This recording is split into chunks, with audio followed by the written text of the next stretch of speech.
Hello and welcome. This is Abhishek Singh from Motive Learning Classes, and today we are back with the series of journal entry. We have already completed first part of this series, and in this video we are going to cover the concept related to purchase and sales. I hope this series will make you understand journal entry very thoroughly. So let's get started with part 1 of this series. Okay? सबसे पहले question पे चलते हैं। सबसे पहला question ये दिया है, purchased goods of ₹15,000 on cash. देखिए, मैंने पहले वीडियो में भी आपको बताया था कि गोल्डन रूल आपका जितने ज्यादा अच्छे से क्लियर है, आप क्वेश्चन को उतने अच्छे से कर पाओगे। ठीक है, तो देखो क्वेश्चन दिया है, बहुत ही आसान क्वेश्चन है। Purchased goods of ₹15,000 on cash, 15,000 का आपने गुड्स खरीदा है, कैश पे खरीदा है। तो अगर आप कैश पे कोई सामान खरीद रहे हो तो वो सामान आपके पास आ रहा है, तो आ रहा, जो चीजें आती है आपके पास वो डेबिट होती है। हमारा रियल अकाउंट का रूल बोलता है कि debit what comes in and credit what goes out.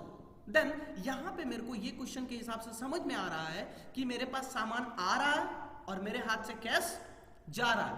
तो सामान आ रहा है तो सामान को मैं डेबिट करूंगा, एंड क्रेडिट क्या होगा हमारा, क्रेडिट हो जाएगा हमारा कैश, क्योंकि हमारे हाथ से कैश जा रहा है। दूसरे क्वेश्चन की तरफ चलते हैं। देखिए दूसरा क्वेश्चन क्या दिया है, purchased goods of ₹15,000 from Avinash. देखिए क्वेश्चन में कितना सा बदलाव आया है। पहला क्या दिया था, कैश में खरीदा है, दूसरे में कोई कैश का मेंशन हुआ ही नहीं है। ठीक है, जब नाम मेंशन कर दे और नाम के साथ कैश मेंशन ना हो, मतलब कि जो ट्रेड हुआ है, जो ट्रांजैक्शन हो रहा है, वो क्या हो रहा है, क्रेडिट पे हो रहा है। मतलब आप उधारी पे सामान बेच या खरीद रहे हो। ठीक है, यहां पे खरीदने का कॉन्सेप्ट है। देखिए, purchased goods of ₹15,000 from Avinash, तो मतलब आपने 15,000 का गुड्स अविनाश से खरीदा है। तो इस कॉन्सेप्ट में क्या हो रहा है, एक तो देखिए पहला बात तो क्या हो रहा है कि आपके पास गुड्स आ रहा है, जो चीज आता है होता है वो डेबिट होता है। तो डेबिट में आपने क्या लिख दिया, गुड्स अकाउंट। डेबिट्स में आपने क्या लिख दिया, गुड्स अकाउंट। और क्रेडिट में आप अविनाश का नाम रखोगे, कैश नहीं रखना है, क्योंकि आपको कैश अभी हाथ से जा नहीं रहा है। आपको फ्यूचर में अविनाश को पेमेंट करना है, और जिसको आपको फ्यूचर में पेमेंट करना रहता है वो आपके लिए क्रेडिटर हो जाता है, और क्रेडिटर ऑलवेज क्रेडिट होता है। ठीक है, क्रेडिटर जिसको आपको फ्यूचर में पेमेंट करना है, एक बार और मेरे साथ रिवीजन ले लीजिए, जिसको भी आपको फ्यूचर में पेमेंट करना है पैसा, वो बंदा आपके लिए क्रेडिटर कहलाएगा, और क्रेडिटर ऑलवेज क्रेडिट होता है। तो अविनाश को आपको फ्यूचर में पेमेंट करना है, क्योंकि आपने अविनाश से सामान खरीदा है। ठीक है, अविनाश से आपने सामान खरीदा है, तो आपका अविनाश नाम क्या कर दोगे आप, क्रेडिट। ठीक है, नेक्स्ट क्वेश्चन की तरफ चलते हैं। नेक्स्ट क्वेश्चन देखिए क्या है, purchased goods of ₹20,000 from Mahi on cash. अब यहां पे देखिएगा, ध्यान दीजिएगा, क्वेश्चन में बहुत सिली डिफरेंस रहेंगे, बस उसी को आपको समझना है। ठीक है, देखिए क्या लिखा था, 20,000 का गुड्स खरीदा है माही से, बट यहां पे एक चीज मेंशन किया है, ऑन कैश। समझने वाली बात सिर्फ इतनी है कि नाम किसी से भी मैं खरीद रहा हूं, बट कैश पे खरीद रहा हूं ना, तो जाहिर सी बात है मेरे हाथ से कैश जाने वाला है।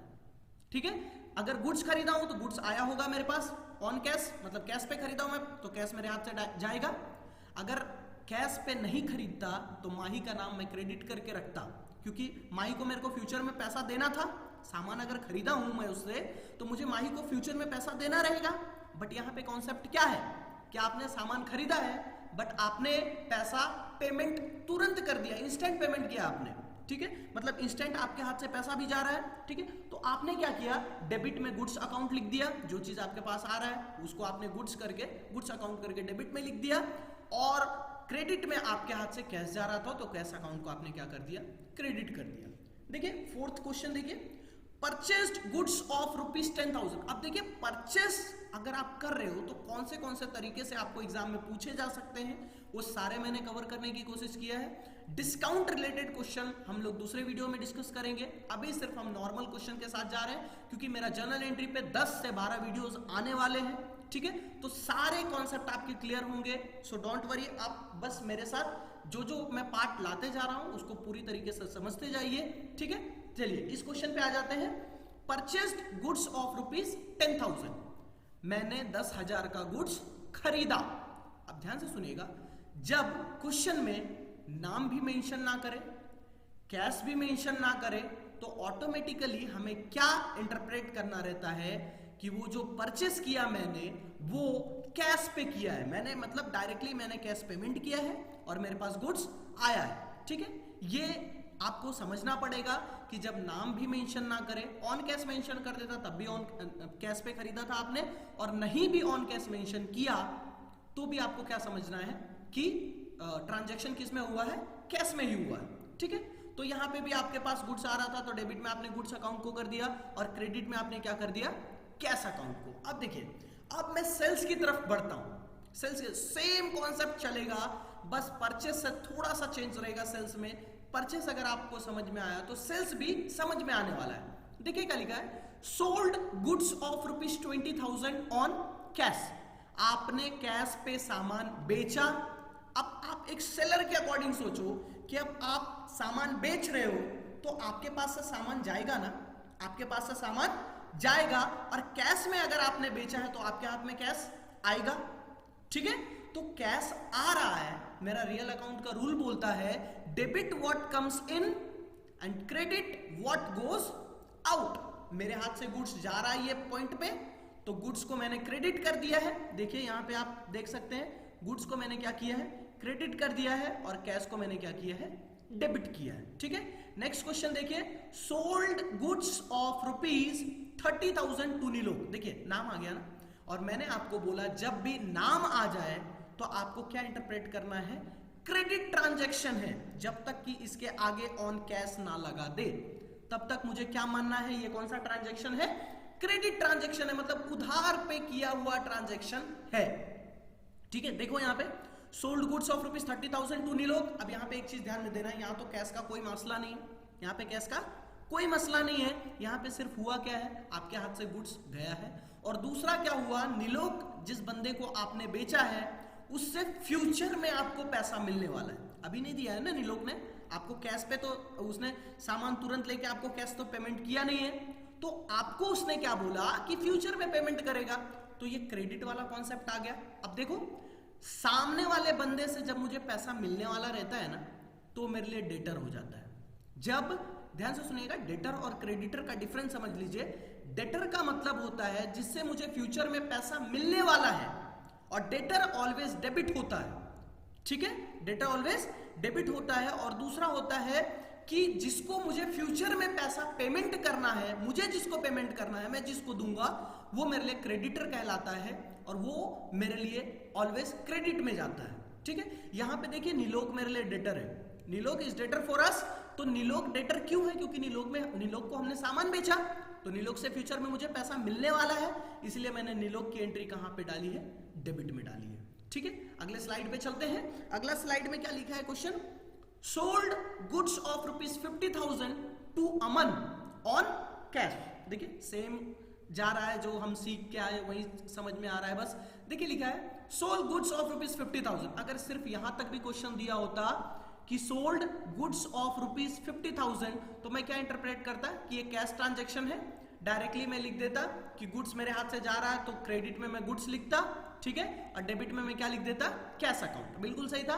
अगर लिखता सोल्ड गुड्स ऑफ ₹50,000 टू अमन, मैंने अगर अमन को बेचा है, ये ऑन कैश नहीं लिखता, ये ऑन कैश नहीं लिखता, सिर्फ यहां तक लिखता कि सोल्ड गुड्स ऑफ ₹50,000 टू अमन, तो मैं क्या करता, ये तो क्रेडिट ट्रांजैक्शन हो गया ना, ये तो उधारी पे खर्चा पिछले स्लाइड में हमने किया, तो ये क्या है, उधारी का ट्रांजैक्शन वाला कॉन्सेप्ट आया, तो मैं डेबिट में क्या लिखता, अमन अकाउंट लिखता, क्योंकि अमन से मुझे पैसा लेना बाकी रहता, ठीक है, एंड क्रेडिट में मैं क्या लिखता, गुड्स अकाउंट, ठीक है। बट यहां पे क्या लिखा है, sold goods of ₹50,000 to Aman on cash, मतलब कैश ट्रांजैक्शन हो रहा है, भले नाम कुछ भी दे दे, मेरे को तो इंस्टेंट पेमेंट करना पड़ रहा है, ठीक है, मेरे हाथ से गुड्स गया और इंस्टेंट पेमेंट मुझे रिसीव हुआ, तो कैश मेरे हाथ में रिसीव हो रहा है, तो जो चीज मेरे पास आ रहा है वो डेबिट, और जो चीज मेरे हाथ से जा रहा है वो क्रेडिट। तो डेबिट में कैश अकाउंट लिख दिया, कैश मेरे हाथ में आ रहा है, और क्रेडिट में मैं लिख दिया गुड्स अकाउंट, क्योंकि गुड्स मेरे हाथ से जा रहा है। देखो लास्ट क्वेश्चन, ये आपको इजीली समझ में आ जाएगा,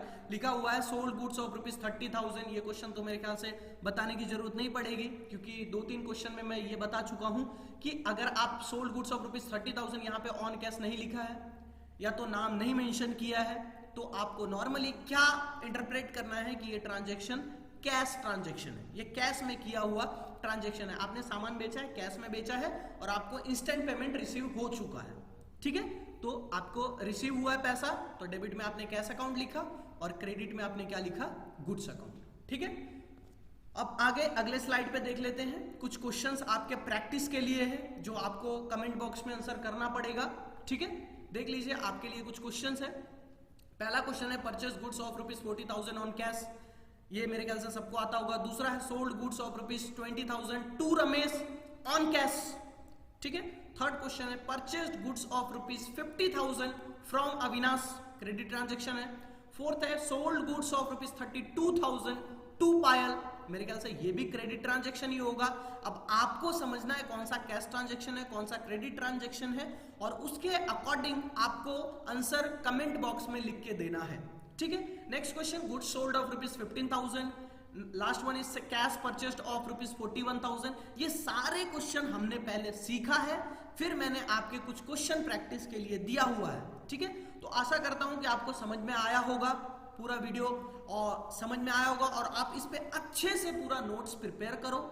जितने भी सीरीज आ रहे हैं, ये सीरीज में जितने भी पार्ट मैं ला रहा हूं ना, उसका एक नोट्स प्रिपेयर करो, ठीक है। नोट प्रिपेयर करो और एक मतलब बोलते हैं ना कंक्लूजन लेने का, उसको एक अच्छे से कंक्लूड करो और समझो कि आपको जर्नल एंट्री आता है, आता था, या आपने अभी वीडियो से सीखा है, ठीक है। जो भी है बस आपको पढ़ाई करना है, इस तरीके से पूरा अच्छे से सीखना है। Thank you so much video देखने के लिए, और अगर आप सीरीज पूरा देखना चाहते हो तो सब्सक्राइब कर लीजिएगा चैनल को। सीरीज आने वाला है, ये सीरीज में 10 वीडियो आने वाला है जर्नल एंट्री का, और भी मैं कॉमर्स से रिलेटेड स्टैटिस्टिक्स का, फिर ओसी ऑर्गेनाइजेशन ऑफ कॉमर्स के टॉपिक्स का वीडियोस लाता रहूंगा।